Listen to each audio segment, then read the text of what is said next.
সাবেক প্রধানমন্ত্রী এবং বিএনপির চেয়ারপারসন বেগম খালেদা জিয়ার রাজনৈতিক সচিব হারিস চৌধুরী মৃত্যুবরণ করেন 2021 সালের 3 সেপ্টেম্বর। তৎকালীন সরকারের রোষানল এবং বিভিন্ন নির্যাতন থেকে বাঁচতে তাকে সাভারে একটি মাদ্রাসায় অধ্যাপক মাহমুদুর রহমান নামে দাফন করা হয়। বীর মুক্তিযোদ্ধা মরহুম আলহাজ আবুল হারিস সাহেবের রাষ্ট্রীয় মর্যাদায় সশস্ত্র সালাম দিবে। সশস্ত্র সালাম।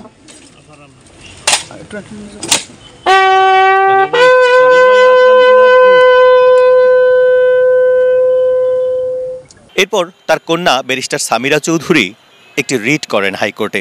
হাইকোর্টের নির্দেশে পরবর্তীতে সংশ্লিষ্ট কর্মকর্তাদের উপস্থিতিতে কবর থেকে পুনরায় তার লাশ উত্তোলন করা হয়।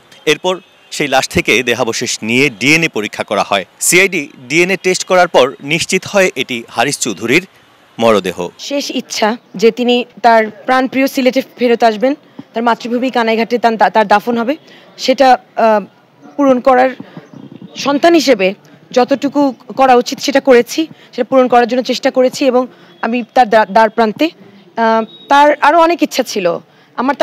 এটা আমার জন্য একটা শুরু বলতে পারি। হ্যাঁ, তো তার বাকি ইচ্ছেগুলো পূরণ করাও সন্তান হিসেবে আমার দায়িত্বের মধ্যে পড়ে। তার ওয়াসিয়তগুলো পূরণ করা আমার উপর ফরজ, যে কোনো সন্তানের উপরে সেটা ফরজ। আমি শুধু সেটাই করছি এবং সব সন্তানেরই তাই করা উচিত। আমার আব্বু নেই আজকে, আমার আব্বুর থাকার কথা ছিল। হয়তোবা দেশের ওই বই পরিস্থিতি না হলে আমার আব্বু আরও বাঁচতেন। মানসিক প্রেশার, শারীরিকভাবে যে অসুস্থতা, সব কিছুর মধ্যে দিয়ে এভাবে 15টা বছর হারমিটের মতো লাইফ লিড করা, that kind of led to his breakdown of his health to. And it has contributed to breaking down of his of his heart and of his health and everything. So এটা contribute করেছে, তার মৃত্যুকে ত্বরান্বিত করেছে। আল্লাহর হুকুমেই তার মৃত্যু, কিন্তু এভাবে না হলেও হতে পারতো। সেজন্য আমি আল্লাহর কাছে কৃতজ্ঞ, শুধু এটুকু বলতে পারি। মাঠের অলরাউন্ডার আমি, আর ঘরের all rounder Taylox. Taylox toilet cleaner, clean মানেই টাইলক্স। আমি যেরকম বাধা সৃষ্টি হচ্ছে, সেরকম আবার বাধা থেকে উত্তরণের জন্যই আবার সেরকম আন্তরিকতাও পাচ্ছি। সো এখানে কোনো কমপ্লেন করার নেই। যারা আন্তরিকতার সাথে এগিয়ে এসেছেন প্রশাসন এবং পুলিশ প্রশাসনের, তাদের কাছে আমি অশেষ কৃতজ্ঞ। এবং তারা এটা যেরকম এই ঘটনা এটা হতো না তাদের সাহায্য ছাড়া, সেরকম যারা এটার মধ্যে বাধা সৃষ্টি করেছেন তারা প্রশাসনেরই লোক, পুলিশ প্রশাসনেরই লোক। এবং একই সাথে এখন কিন্তু অবশেষে যারা ন্যায়ের পক্ষে তাদের জয় হচ্ছে, এবং আমি এটুকু পর্যন্ত এসে পৌঁছেছি।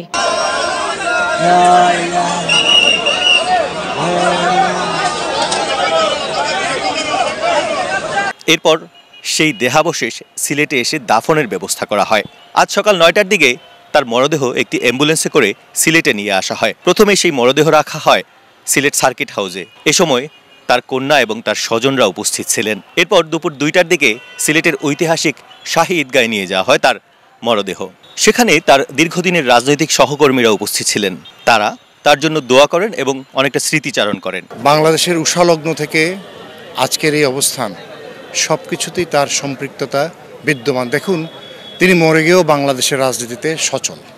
হ্যাঁ, এটি একটি দারুণ ব্যাপার, এটি অনুভূতির ব্যাপার। এটা যদি কেউ বুঝতে চায়, এই সব কিছুই আজকে যেটা হচ্ছে, এটা সফলতার মূল সেই সকল রক্ত যারা দিয়েছে, সেই সকল শহীদের রক্তের ফোঁটায় আজকের এটি সম্ভব হয়েছে। আজকে আমরা সিলেটবাসীর পক্ষ থেকে আমরা গর্বিত। ওনার মতো একজন লোককে আমরা আমাদের মাটিতে ওনাকে দফন করার, আমরা আজকে ওনার বাড়িতে এবং এলাকাতে ওনাকে দফন করতে পারতেছি, এটাই হলো আমাদের জন্য একটা তৃপ্তি। স্বাভাবিক কারণেই ওনার দাফন এখানে হওয়ার কথা ছিল, কিন্তু ফেসিবাদী সরকারের আমলে উনি ইন্তেকাল করাতে, করোনার সময়ে ওনাকে ফেসিবাদী সরকারের প্রশাসন, ওনার মেয়ের ইচ্ছা ছিল সে এখানে দাফন করার জন্য, কিন্তু দেওয়া হয়নি। উনি জানেন ওনার দীর্ঘ রাজনৈতিক বৈশিষ্ট্য। উনি বেগম খালেদা জিয়ার রাজনৈতিক সচিব ছিলেন এবং উনি সিলেটের উন্নয়নে কাজ করে গিয়েছেন। 3:45টার দিকে শাহী ঈদগাহ ময়দান থেকে কানাইঘাটের উদ্দেশ্যে রওনা হয় তার মরদেহবাহী অ্যাম্বুলেন্স। সাথে যান তার স্বজনরা এবং রাজনৈতিক সহকর্মীরা। কানাইঘাটে সড়কে বাজারের পাশে একটি এতিমখানায় তার প্রতিষ্ঠিত মেমোরিয়াল ট্রাস্টের মাদ্রাসার সামনে তাকে চিরনিদ্রায় শায়িত করা হয়। এর আগে তাকে রাষ্ট্রীয় সম্মাননা দেয়া হয়। সেখানেও ভিড় করেন স্থানীয় লোকজন এবং আশেপাশের গণ্যমান্য ব্যক্তিবর্গ। সকলে হারিস চৌধুরীর রেখে যাওয়া কাজগুলো সম্পন্ন করার প্রত্যয় ব্যক্ত করেন। প্রত্যুষ তালুকদার, ডিবিসি নিউজ, সিলেট।